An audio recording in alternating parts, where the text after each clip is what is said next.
Dans cette vidéo, j'explique comment on peut trouver la matrice inverse d'une matrice quelconque par l'échelonnement total.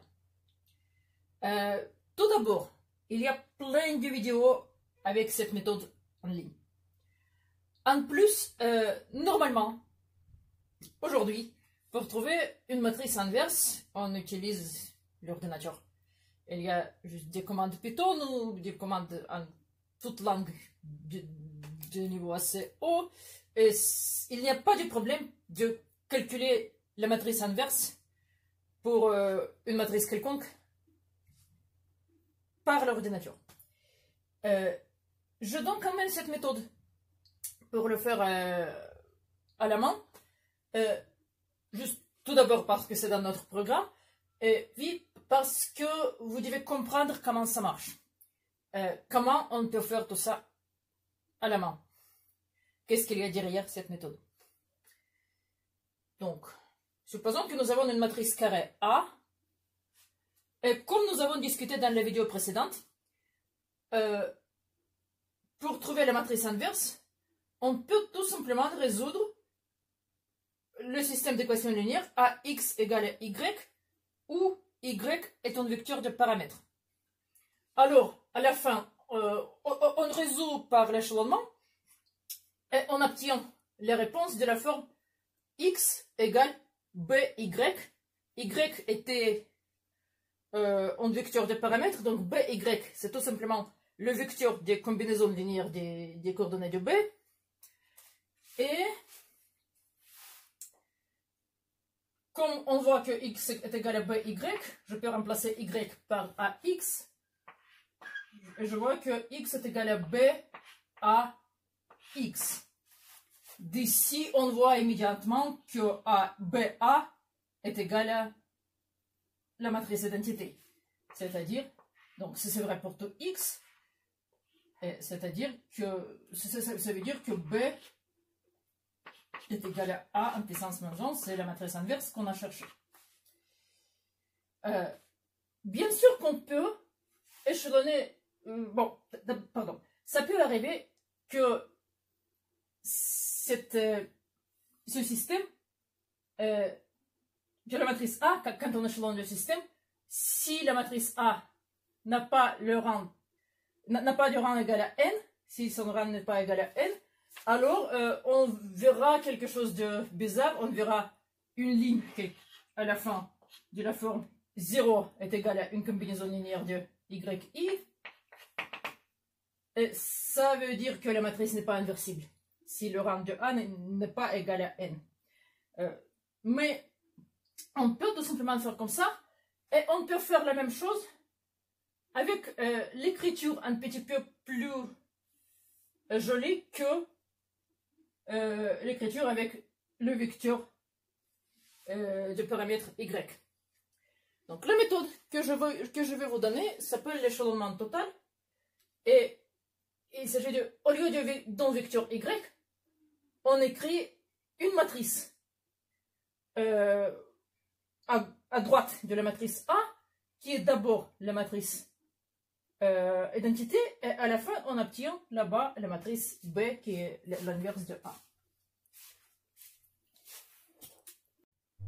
Donc, normalement on doit échelonner la matrice étendue A, Y. Blablabla, et à la fin on obtient I et la matrice BY. IN. Donc la matrice identité de taille n. Mais au lieu de ce vecteur y, je veux écrire la matrice identité. Au lieu du vecteur, on écrit une matrice.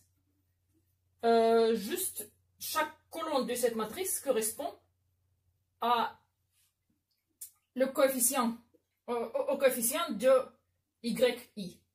Donc, par exemple, si c'était une matrice A quelconque, 3 x 3, je ne vais pas pour le moment imaginer les éléments. J'écris aussi la matrice I3, Et les colonnes de cette matrice, le sens des colonnes de cette matrice, c'est que ça, c'est le coefficient de Y1, ça, c'est le coefficient de Y2, et ça, c'est le coefficient de Y3. Puis, on échelonne en ligne. On fait l'échelonnement total. Notre but, c'est obtenir la matrice IN à gauche. Et alors, à droite, on verra directement la matrice B, qui est M-1. Donc, à la fin, on obtient la matrice identité ici, et la matrice A-1, c'est-à-dire B, qui est là, c'est A-1, à la fin, donc directement. Donc, on doit tout simplement effectuer plusieurs opérations élémentaires, et à la fin, on obtiendra la matrice A en puissance maison directement. Je vais vous montrer un exemple.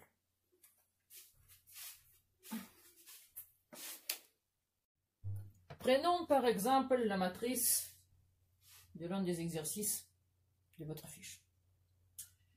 Il faut trouver sa matrice inverse. Donc pour ça, je vais écrire d'abord cette matrice, et puis la matrice identité après une barre.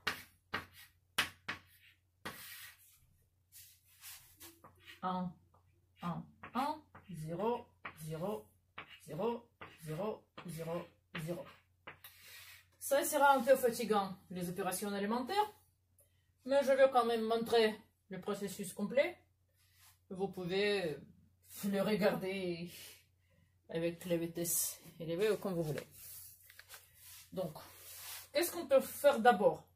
Donc, je vois que le meilleur pivot, c'est peut-être sur 20 ans. Donc, tout d'abord, je transmets cette dernière ligne comme la première ligne et je la multiplie par 20 ans pour avoir un joli nombre 1 dans le coin. Donc, la première opération élémentaire, c'est changer l'ordre de ligne, c'est autorisé. Et je multiplie aussi la dernière ligne qui devient la première par 20 ans. J'obtiens donc la matrice étendue suivante. 1, moins 1, 2. Après la barre, ça sera 0, 0, moins 1. Puis 3, 1, 1, 1, 0, 0. Et 2, moins 1, moins 2. Pardon, 2, moins 1, 1. 0, 1, 0. C'est un joli pivot. Donc, j'échelonne comme d'habitude. J'enlève 3 fois la première ligne. Donc, L2 devient L2 moins 3, L1. Et L3 devient L3 moins 2, L1. Et j'obtiens la matrice étendue suivante.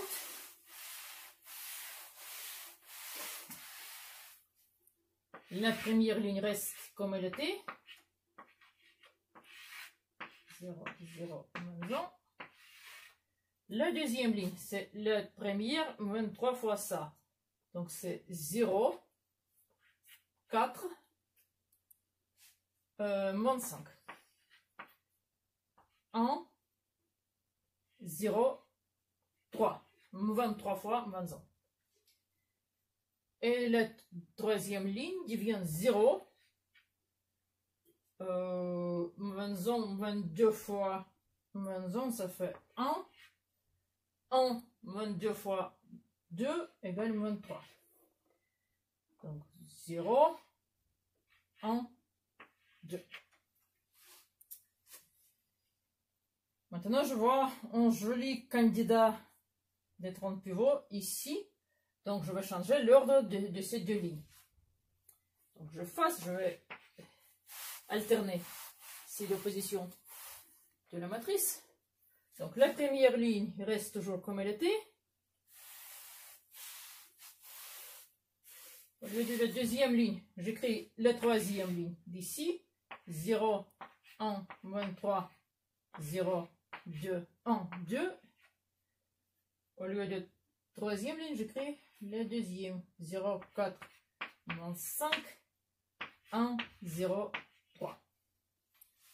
Donc maintenant, c'est facile à échelonner.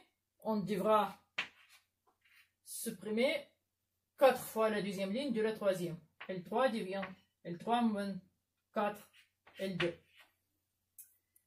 Donc la première ligne reste la même. Je fasse le reste.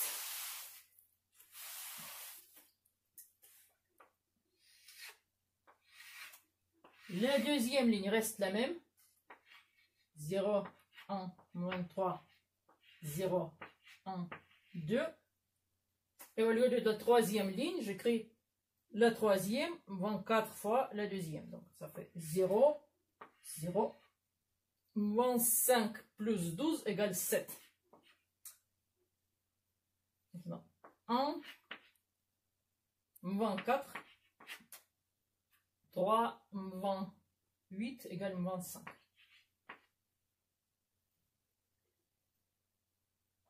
Oui, c'est comme ça. Donc, à propos, dans ce coin, on obtient toujours le déterminant de la matrice A. On voit que c'est pas égal à 0. Tout va bien, c'est égal à 7. Et on peut continuer. Donc, je vais obtenir ici les matrices identité. Donc, tout d'abord, je dois diviser la dernière ligne par le déterminant qui est égal à 7. Donc, j'écris que L3 devient L3 divisé par 7. Et j'obtiens la matrice suivante.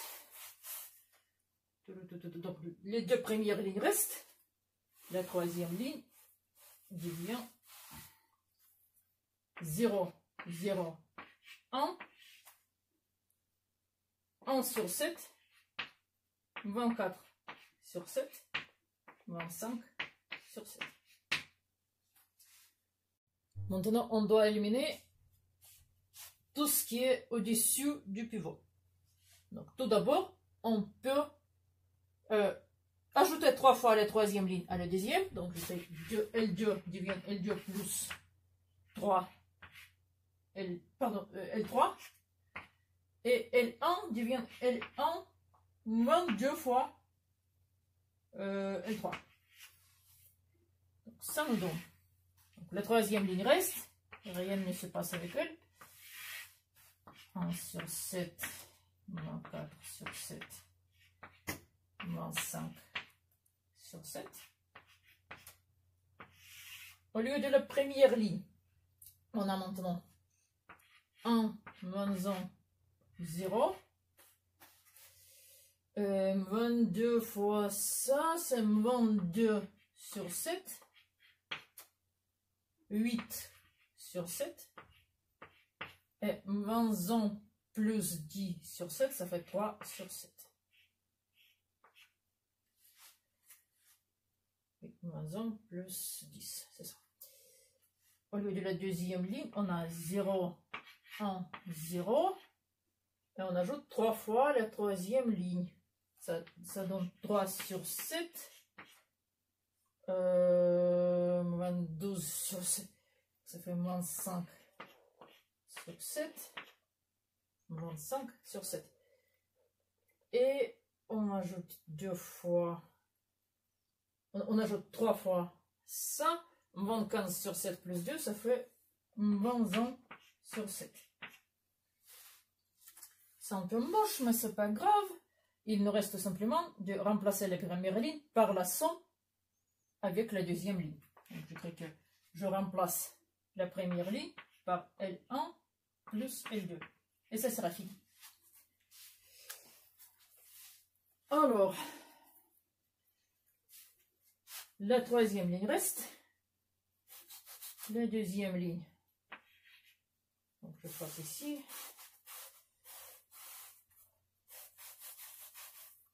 Donc, ici, on a enfin la matrice identité. La deuxième ligne ici ne change pas. 3 sur 7, moins 5 sur 7 et 21 sur 7. Et la première ligne devient la somme de ces deux. Donc, c'est 1 sur 7. 3 sur 7. Et 2 sur 7. Et on a obtenu la matrice inverse de la matrice initiale A. Donc, je vais le réécrire. Donc, je fasse ici. Et j'écris notre résultat. invention est égal à, je factorise par 1 sur 7 pour que ça soit mieux. Ça sera 1, 3, 2, 3, 25, 20, 1, 24, 25. C'est ça la matrice invention.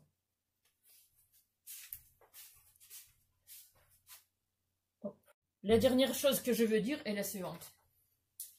Vous avez vu beaucoup de calculs un petit peu stupides. Ça veut dire que la probabilité de faire une erreur est très élevée. C'est pourquoi je recommande toujours, dès que vous obtenez la matrice inverse, je recommande toujours de vérifier. Est-il vrai que la matrice inverse fois notre matrice initiale, par exemple comme ça, sera égal à IN. Je recommande toujours de vérifier votre réponse. Bon, vous pouvez le faire avec un programme ou quelque chose, mais on peut aussi le faire à la main. Donc je propose de multiplier la matrice initiale A par cette matrice sans facteur 1 sur 7 parce que c'est plus simple. Donc j'écris la matrice initiale A était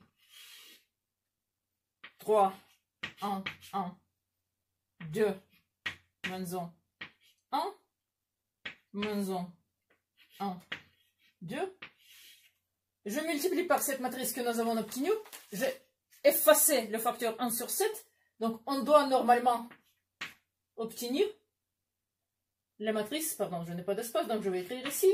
Le résultat doit être égal à 7. 7 fois la matrice d'identité. Donc, 7, 7, 7, 0, 0, 0, 0, 0, 0. Et vous pouvez vérifier si c'est vrai. Je vous recommande toujours de vérifier des choses comme ça. Bon. Selon mon calcul, c'est tout correct. Vous pouvez le vérifier aussi. Et c'est ça, comment on calcule la matrice inverse par l'échelonnement total.